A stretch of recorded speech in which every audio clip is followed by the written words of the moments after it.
আজকে পাকিস্তান বাংলাদেশ হয়ে গেছে। মহিলাদের উপরে নির্যাতন করা ওদের নৈতিক একটা দায়িত্ব এবং কর্তব্য এরকম ভেবে ফেলছে।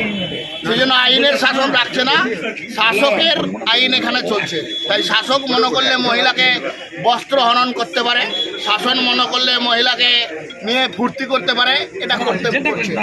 দেখুন, যে মহিলার সম্বন্ধে বলছে সে মহিলা কিন্তু বিজেপির নয়, তৃণমূলের সে পঞ্চায়েত সমিতির সভাপতি। আজকে তাকে রাজপথে দাঁড়িয়ে তার শাড়ির আঁচল ওড়না ধরে টানাটানি করছে, তৃণমূল করছে। এই ঘটনার আমরা তীব্র প্রতিবাদ জানাচ্ছি, নিন্দা প্রকট করছি। সাথে সাথে এই ঘটনার নিরপেক্ষ তদন্তের দাবি করছি এবং দোষীদের অবিলম্বে শাস্তির দাবি করছি।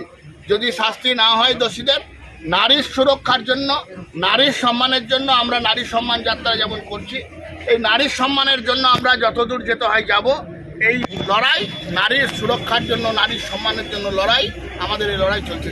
ওই মহিলা বলছে এ রাজ্যে মহিলারা সুরক্ষিত নয়। তো এই মহিলাকে আমার তো কিছু বলার নাই, মহিলা তৃণমূল করেন আর রাজ্যটা তৃণমূলেরই। সেই জন্য মহিলাকে আমি বলবো, আপনাকে ধন্যবাদ জানাচ্ছি। আপনার অনেক পরে হলেও জ্ঞান হচ্ছে, বাংলাদেশ হয়ে গেছে।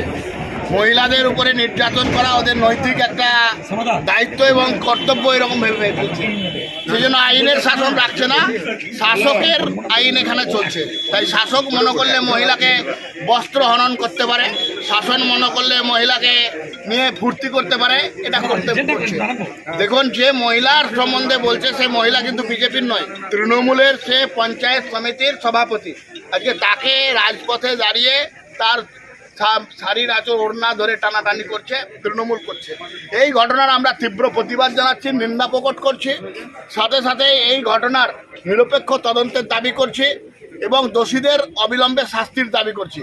যদি শাস্তি না হয় দোষীদের, নারীর সুরক্ষার জন্য, নারীর সম্মানের জন্য আমরা নারী সম্মান যাত্রা যেমন করছি, এই নারীর সম্মানের জন্য আমরা যতদূর যেতে হয় যাব। এই লড়াই নারীর সুরক্ষার জন্য, নারীর সম্মানের জন্য লড়াই, আমাদের এই লড়াই চলছে। ওই মহিলা বলছে এ রাজ্যে মহিলারা সুরক্ষিত নয়। তো এই মহিলাকে আমার তো কিছু বলার নাই, মহিলা তৃণমূল করেন আর রাজ্যটা তৃণমূলেরই। সেই জন্য মহিলাকে আমি বলবো, আপনাকে